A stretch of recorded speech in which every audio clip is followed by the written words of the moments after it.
All right, we're going to jump into handling objections and the objection cycle in sales. This is going to be a format of what Ben Ruski, one of my past reps and AMs, had created based off of a talk that I gave at SC1 when I was the sales manager in the Oakland office when I gave the talk at SC1. It was live and it was in front of like 400 people. It was kind of like one of the biggest things. I was outside of my comfort zone at the time.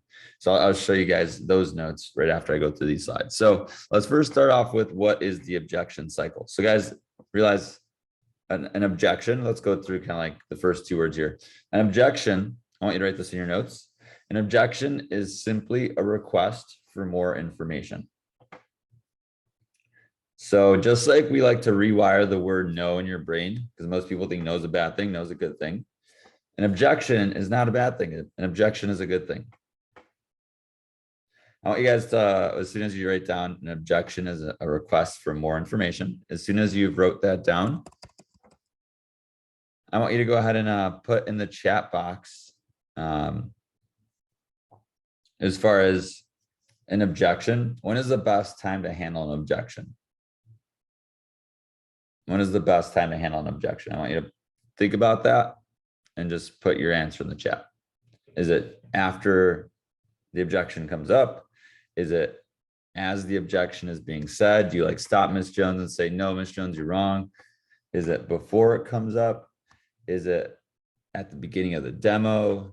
Is it at the end of the demo? Go ahead and drop your answer in the chat. Curious as to what you guys are thinking. Beginning of demo before they come up. So I'm going to argue that both of those are correct. Just because, yes, you 100% want to handle it before they come up. Because realize this, guys, if you handle an objection before it comes up, it can't come up. So one of the best ways to do that is by doing a power intro at the beginning of the demo, just like what Jalen shared as well. So shout out Jalen and Elena. And there's a power intro, and it's basically, going through the different possible objections that they might have that day and kind of just squashing them already. So I'm going to just show you guys what I mean by the power intro. It's a very short document. And this is the power intro here. I'll drop it in the chat box as well. So Mr. Jones, like I said on the phone, if you see something you like and you want to get it, slight pause. That's great. Slight pause. If not, again, not a big deal. I get paid just to be here. But I'll tell you this, Mrs. Jones, if you're like most people who have never seen Cutco, if Cutco were free, you would want every single thing we make. So whether or not you're thinking about waiting a day, a week, a month, paying for this or that first, talking to your husband, whatever the case may be, if you do get it today, I promise, because of this huge scholarship I'm working for, I'll hook you up with the most spectacular deal in Cutco. Sound cool? Okay, great. So quick background to the company. So let's review that a little bit, because that handles a lot of objections before they're coming up. So wants to tell me what objection we're already handling when you look at this, and I'm going to drop it in the chat for you guys too. I'm looking for more like less experienced reps to start off with the shears too. So I'm looking for like Eric, Santana, Quendrick. I'd love to hear from you guys. What objection have we already handled in this? What's one of those?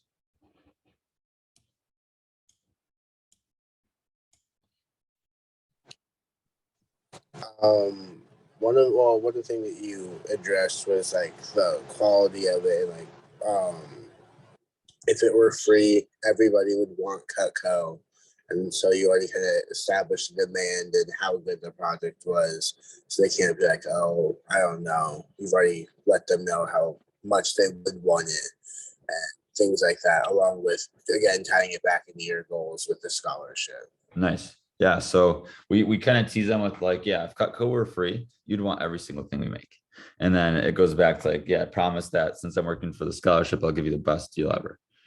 So it's a great start, Eric. What do you notice, Santana, about this approach in the beginning of the demo?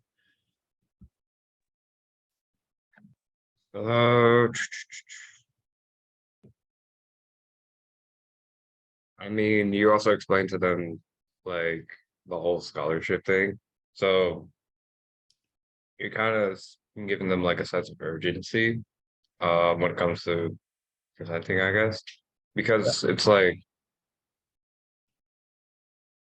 I don't know how to explain it because like they might object to uh I know where you're getting to, Santana. I like that you said urgency. So usually people don't say that right away. So we want them to make a decision kind of right away. We don't want them to, wait a long time. So this handles the objection of can I buy later? Because what do we see here? So whether or not you're thinking about waiting a day, a week, a month, paying for this or that first, talking to your husband, whatever the case may be. So this right here, that handles, can I think about it? That handles, oh, we just got new floors or whatever they want to say about whatever they just got. Or we just got a vacation, or we just paid taxes, we just got gifts, we just sent our kids to college. That handles all of those. And then this also handles the spouse objection. And it says, whatever the case may be. Like, we're just saying, yeah, any other objections too. So Quendrick, I know we kind of went through all those objections with that line already, but Quendrick, what do you notice about this approach? I'd love to hear maybe your thoughts. What did you notice about when you heard me kind of saying it out loud? What do you feel like it kind of also sets the tone for? It like gives me open doors and shows you like you want like interested in buying your stuff. Yeah. If you know what I'm saying, yeah. Yeah, it creates a level of interest. That's great. So thanks for sharing, Quendrick. So as far as the, creating that level of interest, we do that with, if you see something I like, you want to get it, that's great. If not, again, not a big deal. I get pages to be here. So you like bring it up and then we kind of like dismiss it. And then we just like tease them a little bit and then we dismiss it. So you guys have that in the chat. If you don't see that file in the chat, then of course you can just go ahead and send me a text or Sebastian a text and we can send you that copy. But going back to objections. So best time is before they come out at the beginning of the demo. And now we're going to go through some different objections here. I told you Ben's got the fun graphics. Number one is to clarify the objection. He says, stay calm, don't freak, don't drop the ball. Stay calm, don't freak, don't drop the ball. So this is also what we like to, what has been referred to in the past as reflective listening. So if you're like, oh yeah, this sounds similar, clarifying the objection is also the same thing as reflective listening. So this is great, not only in sales, but also in relationships. You want to make sure that you're hearing what that person says. So you're going to repeat back to them. So you want to stay calm, don't freak, don't drop the ball. You want to figure out what Mrs. Jones means. She may not even know what she means. Because it's just too much could mean a few things, guys. It doesn't just mean it was too much money. And then you want to figure out the juicy scoop. So go ahead and take your notes there. So that's the first step of the objection cycle. I know we were talking about the words in objection cycle. So cycle, it's circular, it goes around and around. So that means you might come back to clarifying the objection again. But just realize that since it is a cycle, you might have to clarify the objection a couple times. I'm going to move on to the next slide here in just a moment. Let's finish your notes. 5, 4, 3, 2, 1, and click. Really interesting graphics on this one. All right, cool. Number 2 is to agree with the customer. By the way, you don't want to agree with what they say. You want to agree with how they feel. Don't agree with what they say, agree with how they feel.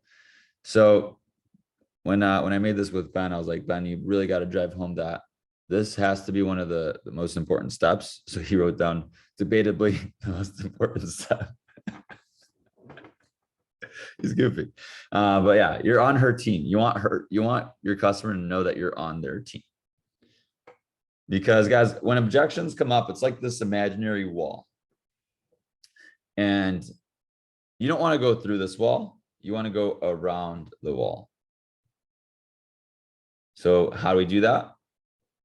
One of the easy ways to do that is is to trash the complete set.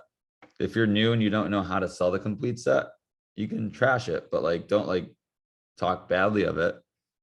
But you see here, it says it may seem weird, but it works. So this is kind of like how it sounds. So let's say you're showing the 3 sets. Let's say you know the 3 set close. And let's say you're talking about the complete set. And you notice that your customer's like, oh my gosh, I would never use all those knives. Then you want to agree with them and get on to her first clarify. Hey, Ms. Jones, I just want to make sure I'm hearing you correctly. You said this complete set, it has too many pieces in it. You don't think you use them all? Oh, okay, got it. Well, honestly, Ms. Jones, if someone walked into my house and showed me all those knives, I'd freak out too. And then your customer's like, oh, this person's not trying to sell me every single thing right now. This person's helping me. So I know it says Ben's very like expressive with his language. So he wanted to say trash the complete set. You don't want to like talk bad of it, just to make sure that's clear. It's not like, oh yeah, the ultimate set sucks. No, don't say anything like that. But hey, Ms. Jones, if someone talked to me on Zoom and showed me all of these knives, I'd probably freak out a little bit too. So you want to be a human. And they're like, oh, this person's on my team. Remember, guys, you're a personal shopper. You're helping the customer buy what they're looking for, what they could need. And by the way, you don't know what they're looking for at the beginning of the demo. That's why you do the demo. That's why you drop down. I'm going to go to the next slide in 5, 4, 3, 2, 1. Look at all those great graphics. Then number 3 is but/however or at the same time. This is really powerful right here.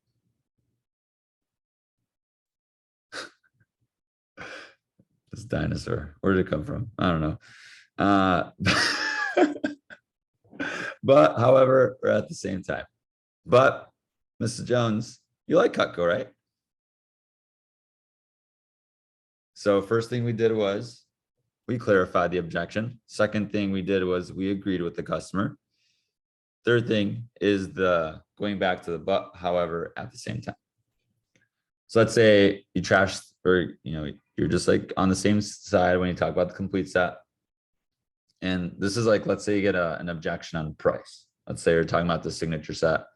And they're like, oh, it's just a little bit too much for us. Oh, Ms. Jones, no worries. Is it too much for the knives or is it just too much for the budget? Oh, it's just a little bit too much for the budget. Okay, cool. But Ms. Jones, you like Cutco, right? And if you were to invest in a set of Cutco, this is the set that you'd want to invest in. Is that correct? So that you're pinning down the objection. And then, but so you can smack the objection. And then you want to go into bobblehead mode. Why? Because that shows that you agree and that you're on the same page, on the same team. And they're like, oh, wow, he gets me, or she gets me. She understands me. This person's helping me. But Mrs. Jones, you like Cutco, right?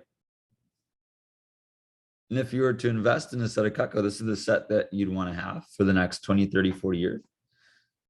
Oh yeah, that would be amazing. And you're just bobbleheading.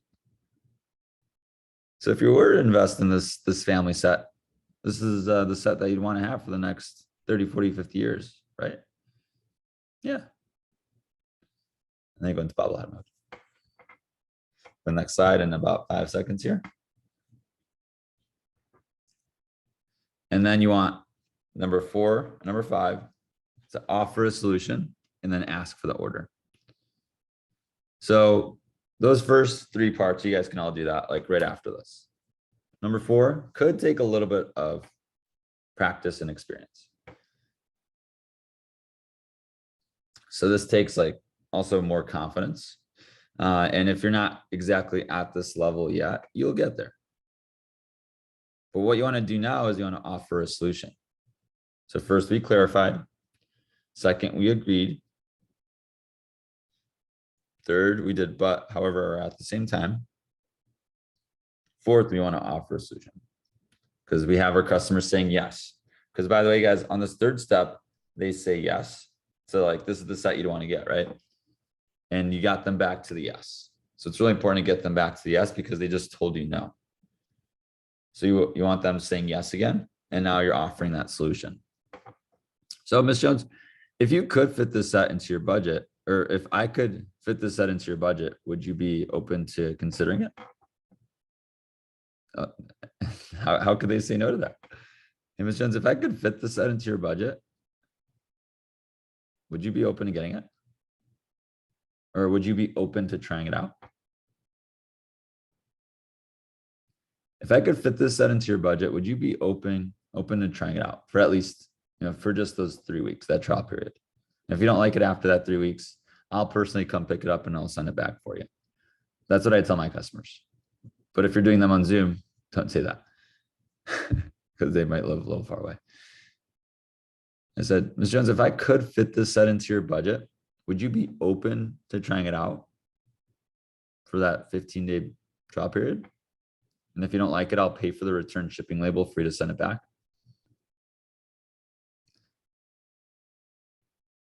Because by the way, fun fact, you can do that. You can pay for the return shipping label. All you got to do is call Cutco and ask them, like if the customer ends up not wanting their order that they have had and they wanted to try it out for 15 business days, they'll charge your commission account. I think it's like $14 versus like them sending, if they're sending back like a whole ultimate set or signature set or homemaker, it's gonna cost like 30, 40 bucks. You don't want them paying for that. So I'm like confidently saying, hey, Ms. Jones, like if I could fit this set into your budget, would you be open to trying it out for 15 days? And if you don't like it after those 15 days, I'll personally send you a return shipping label. I'll pay for that. And you'll send it back and you'll get a full refund. Or this line of, oh, Ms. Jones, I'd hate to see you just get by. This is a great line, especially if you've built a good level of rapport. When they like you, they trust you. Let's say this is like a teacher or like someone that you really care about, which of course you care about all of your customers, but like you just want to make sure you're building the rapport first.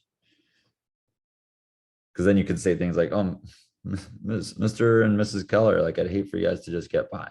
Like that's my swim coach. And I could be real with them because I have that relationship with them. And then number 5 is to AFTO, which stands for ask for the order. By the way, the best salespeople, they don't even talk about prices. Like price is not like ever coming out of their mouth because they're either putting it on a whiteboard on Zoom or they're writing it down and showing it to the customer. So here's what I mean by that. Let me get a sheet of paper.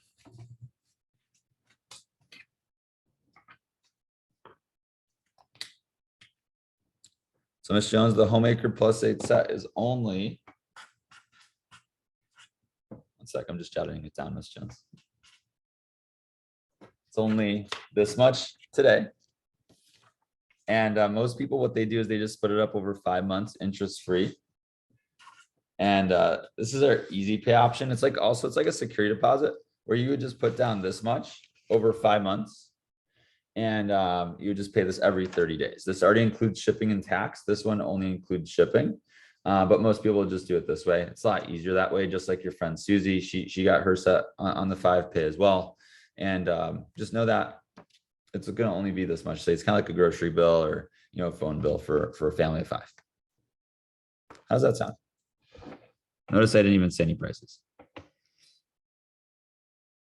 Because guys, as soon as you start talking prices, like another like wall can come up.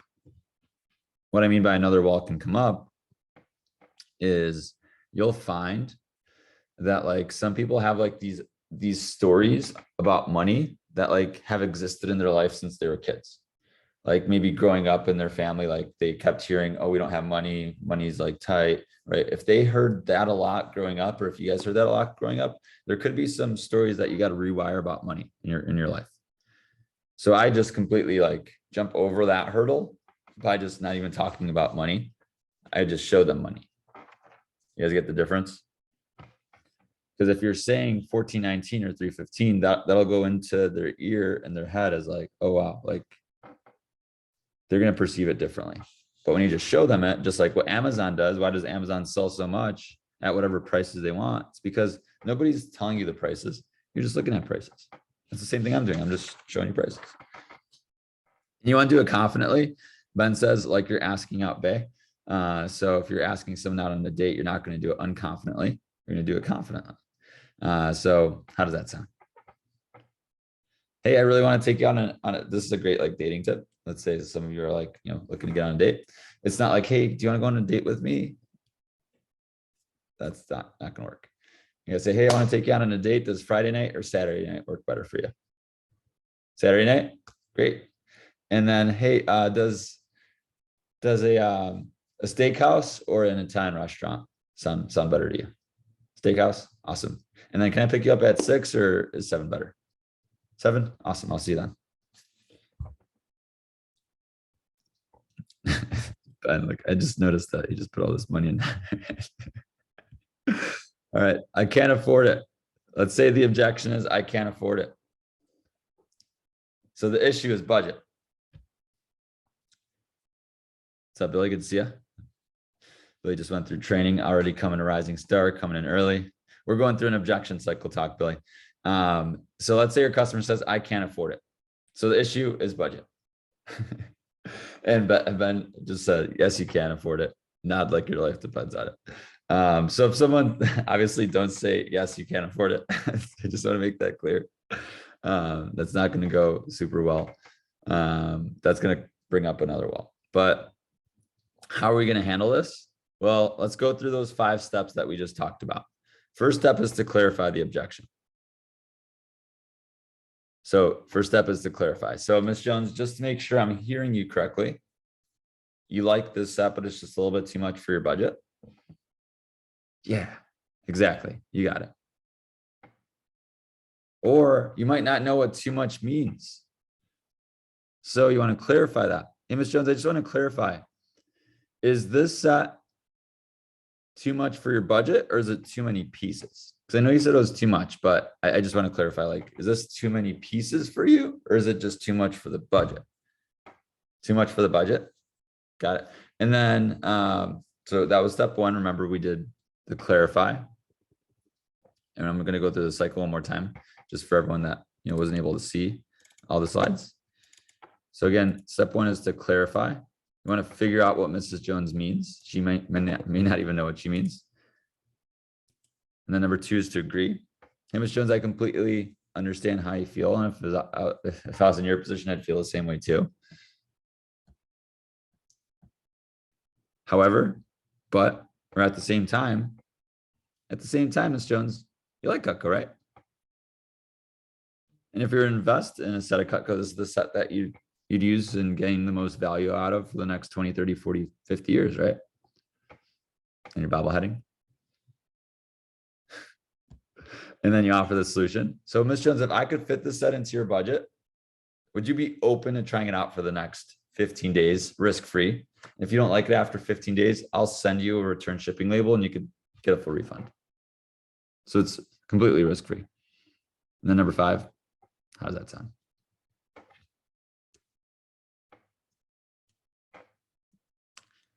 So that's how we handle the budget one.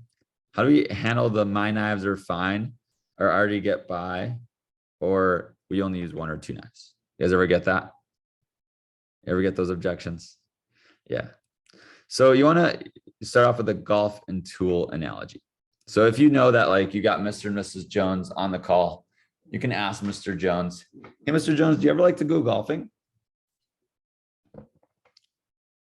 Do you ever like to go golfing? And if he says yes, or if they say yes, Mr. and Ms. Jones, do you guys ever like to go golfing? If they say yes, hey, do you just use 1 golf club for every shot?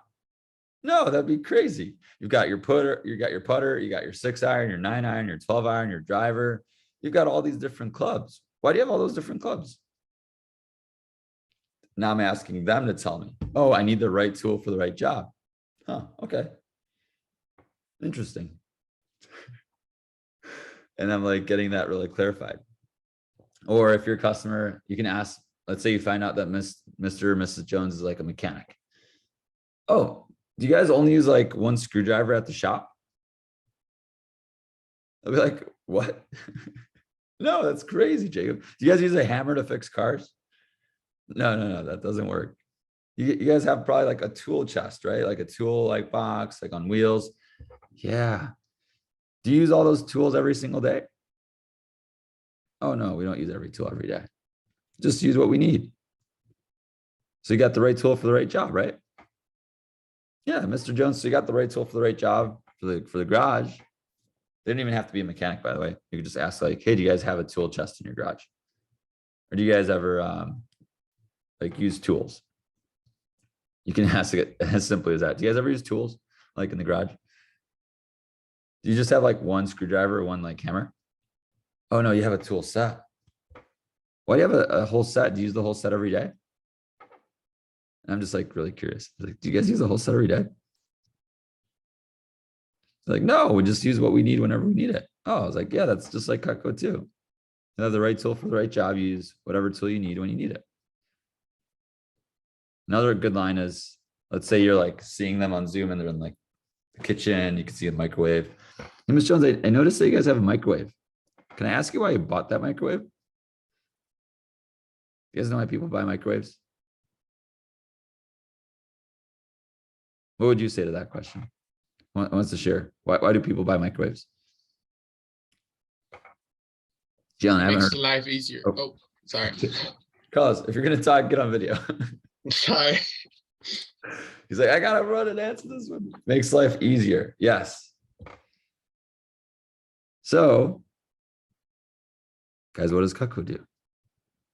Makes your life easier. Sorry, Santana, I took that one from you. That was your time to shine. I saw you on mute.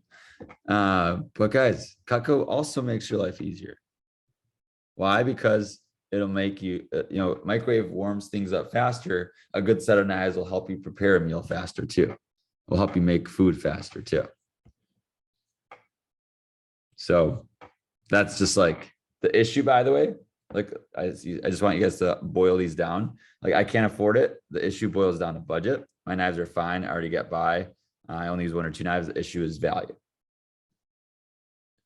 So how do you build more value? You talk about the golf and tool analogy, talk about the microwave. You also got to make sure you're crushing page 3 with the junk knives, because that shows them that they need new knives. So what I mean by crushing it, like grow space, like fully in it, like talk about the wooden handles. I have my customers pull out their knives on the demo to show me what they have. And that's like really, really important. Now, you guys ever get the objection of, I need to ask my spouse. I can't make a decision right now. So the issue is spouse. And by the way, guys, the slides, I didn't make the slides. I just wanted to use some fun slides today. Ben, one of my AMs back in 2018 in my first branch, one of my best friends in college, he started selling Cutco in my branch office. He like stayed in Champaign with me. And yeah, he made these slides. He's a goofy guy. So this is what everyone does in your situation, Ms. Jones. So let's first go through the cycle. Step 1 is to clarify. So Ms. Jones, I just want to make sure I'm hearing you correctly. You like the set, you want to get the set, but you just want to talk to your spouse first. Yeah, exactly. So clarify and then agree. Hey, Ms. Jones, I completely understand how you feel. If I was, remember, you want her to know that you're on her team. Ms. Jones, I completely understand how you feel. If I was in your position and I was looking to make a big investment in my kitchen, I'd want to talk to my spouse about it first too. And they're like, oh, wow, like we have the same mindset. And then you say number 3, but however, at the same time, which is already included in the last slide here, and then offer a solution and ask for the order. So here's the but however, at the same time. So at the same time, Mrs. Jones, at the same time, did you like Cutco? And if you had it, how often would you use it? Every day? Or at the same time, if you were to, I just want to make sure we're talking about the right set. If you were to invest in a set of Cutco for the next 20, 30, 40, 50 years, this is the set that you'd want to get, right? Yeah, cool. So if I could find a way to fit it into your budget, or if I could help you, just find a way to get it today, would you be open to that? Or open to trying it out for the next 15 days? Because Ms. Jones, this is what everyone does in your situation. Whenever I meet with any just spouses on their own without their, whenever I meet with someone on their own without their spouse being there, this is just what they do. They just put down a 1/5 security deposit. Guys, that's just the first month's payment. I like to call it the security deposit. And I just say it's 1/5. 1/5 sounds teeny. Plus the security deposits you get back. So I call it a 1/5 security deposit. So Ms. Jones, all you do, so this is what most people, or this is what everyone does in your situation, Ms. Jones, they just put it on a 1/5 security deposit. So for that homemaker set that you really liked, you'd only be putting down this much today. This already includes shipping and tax, by the way. And you guys try it out for, I don't even tell them how long they try it out. I just say, would 3 weeks be enough time for you guys to think about it?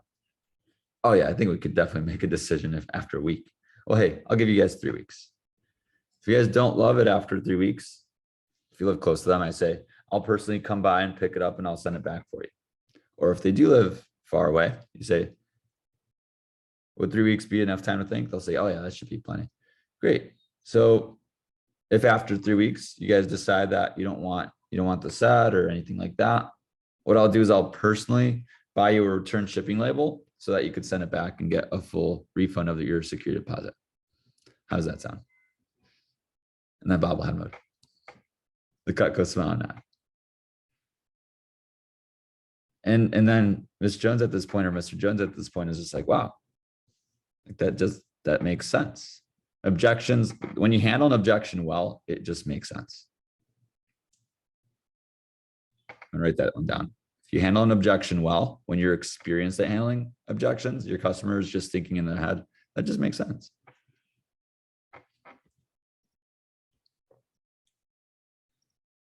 And that's it for all the slides there. So just to recap, I want to make sure you guys fully understand the objection cycle. Remember, it's a cycle. And an objection, guys, is simply a request for more information. So most people view objections badly. I want to rewire that for you guys in this talk. So instead of viewing no as a bad thing or an objection as a bad thing, they're good things. They're just a hurdle. I always like to view an objection as a hurdle.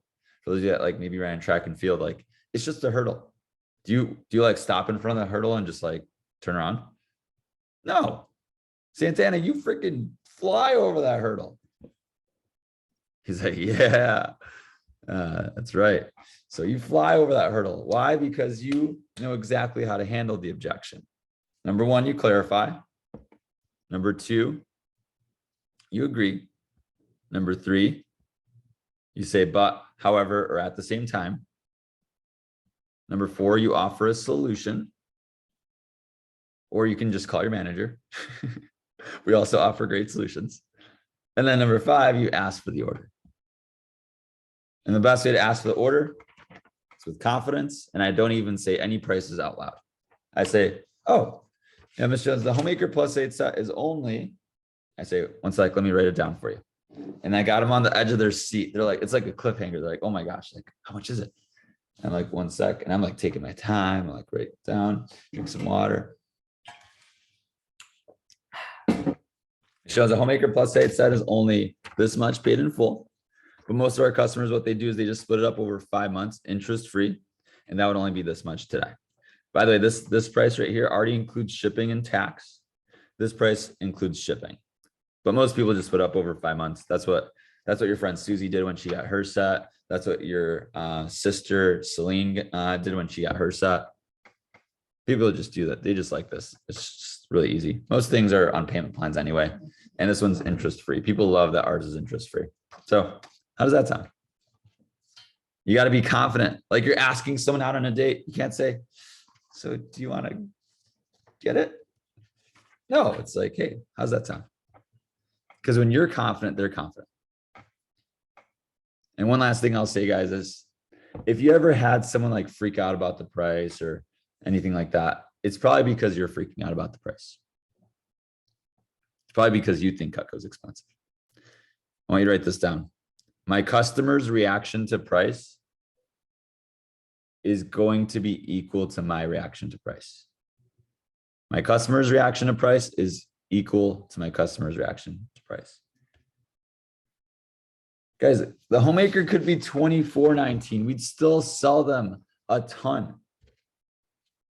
It could be $34.19. Price doesn't matter. It could be $4.19. Price doesn't matter. Realize that your reaction to price is going to be equal to your customer's reaction to price.